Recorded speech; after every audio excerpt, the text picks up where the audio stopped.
El origen de Afrodita aparece ligado a un momento de tensión entre las fuerzas primordiales. Tras el enfrentamiento entre Urano y Cronos, fragmentos del cielo cayeron al mar. La superficie del agua se agitó durante horas, como si intentara absorber aquella energía recién liberada. En medio de las olas, se formó una espuma densa que parecía mantener un movimiento propio, distinto al del viento o la marea. Con el paso del tiempo, esa espuma adquirió una tonalidad perlada y comenzó a compactarse. Los pescadores que navegaban cerca hablaban de un resplandor extraño que se veía a distancia, aunque ninguno se atrevió a acercarse.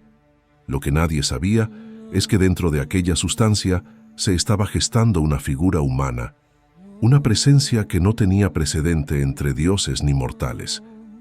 Cuando la espuma finalmente se abrió, una mujer emergió de pie sobre la superficie del agua. Su apariencia no parecía producto del tiempo, sino de una formación espontánea, pulida y completa. No había señales de edad, pero tampoco del cansancio típico de un nacimiento. La claridad de su rostro y la firmeza de su postura dieron la impresión de que llegaba al mundo con plena conciencia. La corriente comenzó a llevarla lentamente hacia la costa de Citera. Cada ola parecía apartarse, como si reconociera la presencia de algo que no pertenecía del todo al mar. Allí, al tocar tierra, Afrodita abrió los ojos y observó el entorno con una calma que contrastaba con el misterio de su origen. No habló ni buscó compañía. Simplemente avanzó por la arena como si supiera exactamente dónde debía ir. La noticia de su aparición no tardó en llegar al Olimpo. Los dioses, acostumbrados a sucesos extraordinarios, se mostraron intrigados pero cautelosos. La existencia de un ser que no había nacido de otra divinidad cuestionaba la estructura habitual del linaje celestial. Sin embargo, ninguno podía negar que su llegada representaba un cambio en el equilibrio del mundo. Afrodita fue conducida al Olimpo por las Horas, guardianas del orden natural. Ellas no la trataron como una recién llegada, sino como alguien cuyo lugar ya estaba definido. Al ascender la montaña sagrada, Afrodita mantuvo una actitud serena, sin mostrar temor ante la grandeza del palacio ni ante las miradas de los dioses que la observaban desde la distancia. Los primeros en recibirla fueron Hera y Atenea, quienes intentaron comprender su naturaleza. No era hija de Zeus, pero tampoco de ninguna otra deidad conocida. Su existencia parecía estar ligada a un fenómeno físico, no a una gestación divina. Esta característica la convertía en una figura distinta, difícil de clasificar dentro de los dominios tradicionales del Olimpo. Finalmente, Zeus aceptó su presencia sin oponerse. El nacimiento de Afrodita, si es que podía llamarse nacimiento, demostraba que el mundo aún tenía fuerzas capaces de crear sin su intervención directa. Desde ese momento, la nueva diosa obtuvo un lugar entre los inmortales, y con su llegada comenzó a formarse un cambio silencioso que afectaría tanto a dioses como a mortales. La llegada de Afrodita al Olimpo obligó a los dioses a reconsiderar sus propios alcances. Su origen, vinculado a un suceso físico y no a la descendencia divina, planteaba preguntas que nadie podía responder. A pesar de esto, su presencia no generaba conflicto inmediato. Más bien despertaba una curiosa mezcla de cautela y fascinación entre quienes compartían el palacio celestial. Zeus, consciente de que cualquier figura nueva podía alterar las relaciones entre los dioses, decidió asignarle un lugar definido para evitar disputas. La incluyó entre los miembros del consejo, no por parentesco, sino por la influencia que intuía que tendría en los asuntos humanos y divinos. Su actitud reflejaba prudencia. Mantenerla cerca significaba evitar que otros compitieran por su favor. Hera observaba a Afrodita con una mezcla de interés y desconfianza. No veía en ella una amenaza directa a su posición, pero sí una presencia capaz de desviar la atención de otros dioses, incluyendo la de su esposo. La recién llegada no mostraba intención de provocar tensiones, pero la simple existencia de su belleza generaba reacciones que escapaban a su control. Atenea, acostumbrada a valorar la estrategia por encima de la apariencia, analizaba a Afrodita desde otro ángulo. La veía como una fuerza distinta, no basada en armas ni sabiduría, sino en la inclinación natural de los seres a vincularse, desear y depender unos de otros. Era un tipo de poder que ella misma prefería mantener a distancia, aunque reconocía su alcance. Para evitar disputas entre los varones del Olimpo, Zeus decidió unir a Afrodita con Hefesto, el dios herrero. El matrimonio no se estableció por afecto, sino por conveniencia política. En teoría, esta unión debía mantenerla bajo una estructura ordenada y lejos de conflictos amorosos que pudieran estallar entre los dioses más impulsivos, especialmente Ares. Afrodita aceptó la decisión sin enfrentarse a ella. Su actitud no era de sumisión, sino de comprensión pragmática. Sabía que su posición en el Olimpo dependía de mantener la armonía entre fuerzas que llevaban siglos compitiendo por supremacía. Su presencia, tan reciente, hacía necesario actuar con cuidado para no despertar rivalidades tempranas. A pesar del matrimonio establecido, Afrodita comenzó a interactuar con otros dioses de manera natural, sin intención de provocar. Su forma de relacionarse generaba complicidad, empatía o inquietud según quien la observara. No buscaba manipular, pero su mera existencia influía en la conducta de quienes la rodeaban. Esto la convirtió poco a poco en una figura central del Olimpo. Con el tiempo, Afrodita entendió que su papel no sería pasivo ni accesorio. Aunque no empuñara armas ni elaborara estrategias, representaba una fuerza tan antigua como la guerra o la sabiduría, la atracción que mueve a los seres, la necesidad de ser visto, deseado o acompañado. El Olimpo empezó a adaptarse a ella, reconociendo que su presencia alteraría el equilibrio del mundo en formas que aún nadie podía prever. Cuando Afrodita comenzó a observar a los mortales desde el Olimpo, notó que sus vidas estaban marcadas por necesidades básicas: alimento, seguridad y trabajo. Sin embargo, también descubrió que en medio de esas preocupaciones surgían emociones que parecían escapar a la lógica. Los humanos buscaban compañía incluso en tiempos difíciles, y esa inclinación llamó su atención más que cualquier batalla o conquista. Los primeros contactos entre Afrodita y los mortales no fueron directos. Ella observaba cómo formaban alianzas, familias y rivalidades motivadas por sentimientos que nadie podía controlar completamente. Cada gesto de afecto o resentimiento le revelaba que el mundo humano estaba gobernado por fuerzas más complejas que la simple supervivencia. Entendió entonces que su influencia podía moldear comportamientos de manera más profunda que la de cualquier dios guerrero. Con el tiempo, diversas ciudades comenzaron a atribuirle un papel fundamental en sus vidas. No la veneraban solo por su belleza, sino porque veían en ella la representación de algo que afectaba a todos por igual: el deseo de ser importante para alguien más.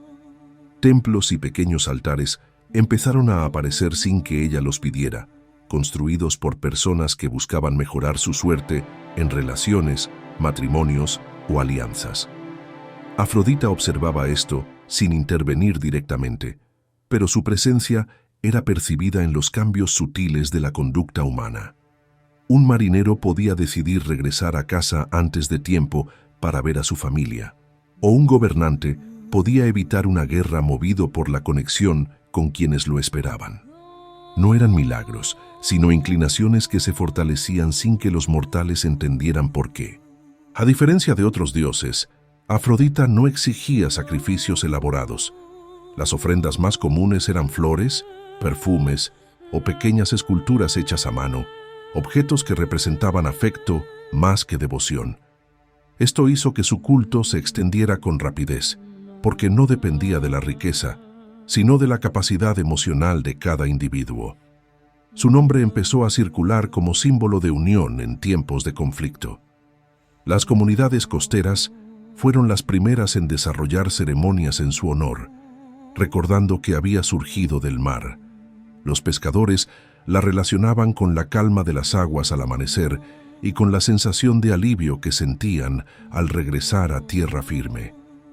Aunque Afrodita no controlaba las mareas ni el clima, Su asociación con el mar reflejaba el origen que muchos consideraban sagrado. Con el paso de los años, Afrodita notó que su influencia podía estabilizar situaciones políticas sin recurrir a violencia alguna. Las alianzas matrimoniales entre reinos, las treguas basadas en lazos personales y los acuerdos sellados por afecto eran ejemplos de cómo su presencia, indirecta pero constante, moldeaba el avance de las ciudades. La vida humana se transformaba no por imposición divina, sino por la fuerza de los vínculos que ella representaba. Sin embargo, también comprendió que el deseo podía generar problemas.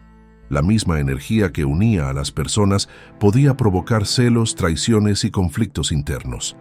Afrodita empezó a reconocer que su papel no era únicamente inspirar afecto, sino equilibrar las emociones para evitar que se convirtieran en causas de destrucción. Era una responsabilidad compleja que la obligaba a observar a los mortales con atención creciente. La posición de Afrodita dentro del Olimpo se volvió más compleja conforme su influencia crecía entre dioses y mortales. El deseo, aunque sutil, tenía la capacidad de alterar decisiones importantes, y eso generaba tensiones que ningún otro poder provocaba con tanta facilidad. Los dioses, acostumbrados a ver la fuerza o la sabiduría como motores del cambio, empezaron a notar que sus acciones podían modificarse debido a emociones que antes ignoraban. Ares fue el primero en sentirse atraído por Afrodita de manera evidente. Su relación no se desarrolló por obediencia ni por conveniencia política, sino por impulsos naturales que ninguno intentó ocultar. Mientras ella representaba la atracción, él encarnaba la violencia. Sin embargo, ambos compartían una intensidad que los acercaba sin necesidad de acuerdos formales. Su vínculo se convirtió en un tema delicado para el Olimpo. Hefesto, esposo impuesto de Afrodita, observaba la situación con una mezcla de resignación y análisis. No era ajeno al hecho de que su unión con ella había sido más administrativa que afectiva. Aunque el orgullo lo hería, era consciente de que intentar competir con Ares solo empeoraría las cosas. Su reacción fue concentrarse en su trabajo, dejando que el Olimpo interpretara su silencio como un acto de madurez. Zeus, por su parte, no intervenía a menos que el desorden afectara asuntos más amplios. Entendía que Afrodita no buscaba provocar conflictos, simplemente expresaba una naturaleza que no podía modificar. Sin embargo, sí temía que las rivalidades entre dioses se intensificaran por motivos personales, lo cual podía escalar en enfrentamientos más graves. Mantenía vigilancia, aunque rara vez expresaba su preocupación en voz alta. Los demás dioses observaban la situación con una mezcla de curiosidad y recelo. Algunos veían en Afrodita una aliada capaz de suavizar tensiones o inspirar unión entre distintos grupos. Otros la consideraban una presencia impredecible que podía generar enfrentamientos emocionales incluso entre seres inmortales. Sus relaciones con cada uno eran distintas, pero siempre influían en la dinámica interna del Olimpo. Con el tiempo, Afrodita comenzó a comprender que su poder no era solo una fuerza que unía, también podía dividir con la misma facilidad. Entender ese doble filo la obligó a actuar con mayor cautela. Empezó a medir sus interacciones con los dioses, cuidando que su presencia no incentivara disputas innecesarias. Su influencia no debía convertirse en causa de discordia. Ares, aunque impulsivo, también tomó conciencia de que su relación con Afrodita atraía miradas y juicios. De manera inesperada, su vínculo con ella le otorgó una faceta más reflexiva. La guerra, que solía dominar todos sus pensamientos, dejó espacio a una atención más humana hacia las consecuencias de sus actos. Afrodita, sin proponérselo, contribuyó a moderarlo en ciertos momentos. Pese a los equilibrios que intentaban mantener, el Olimpo comprendió que Afrodita siempre sería una figura capaz de alterar emociones profundas. Su poder no se manifestaba con rayos ni armas, pero podía influir en decisiones que cambiaran el curso de historias divinas y humanas. Era, en esencia, una fuerza inevitable dentro del orden del mundo.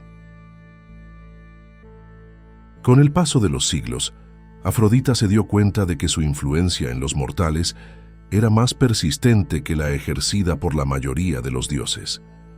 Mientras que la guerra, la agricultura o la navegación dependían de condiciones externas, el deseo y la necesidad de conexión estaban presentes en cualquier época. No importaba si una ciudad prosperaba o enfrentaba crisis, las emociones humanas seguían marcando el ritmo de sus decisiones. En muchas regiones, su culto se volvió parte de la vida cotidiana. No era una devoción que exigiera ceremonias complejas, sino un reconocimiento constante de la importancia de los vínculos personales.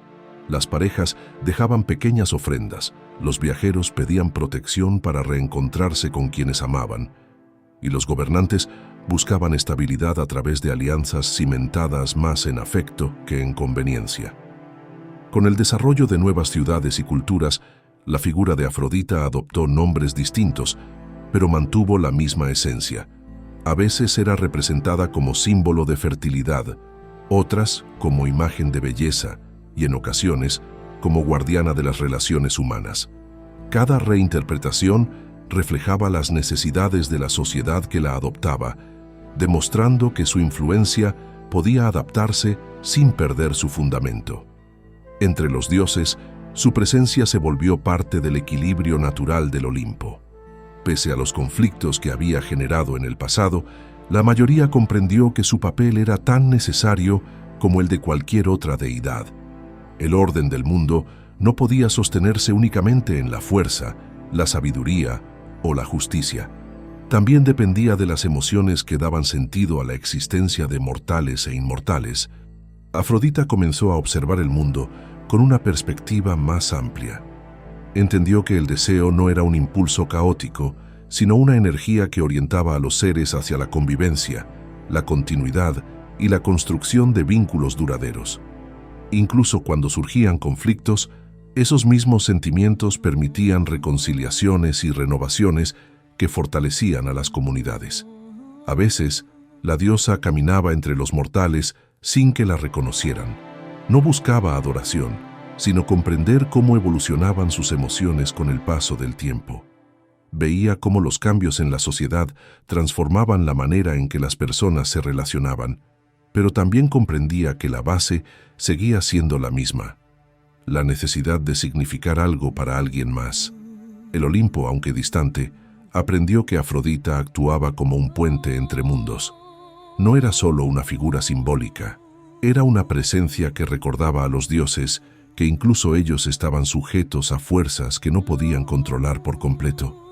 La atracción, el afecto y la búsqueda de compañía eran elementos que unían a todas las criaturas, sin importar su origen. Con el tiempo, Afrodita dejó de preocuparse por las tensiones que había provocado en el pasado. Comprendió que su legado no dependía de conflictos ni alianzas, sino de la persistencia de aquello que representaba. Mientras existieran seres que sintieran cariño, deseo, apego o necesidad de conexión, su presencia permanecería viva. No en templos o estatuas, sino en cada vínculo que daba forma al mundo.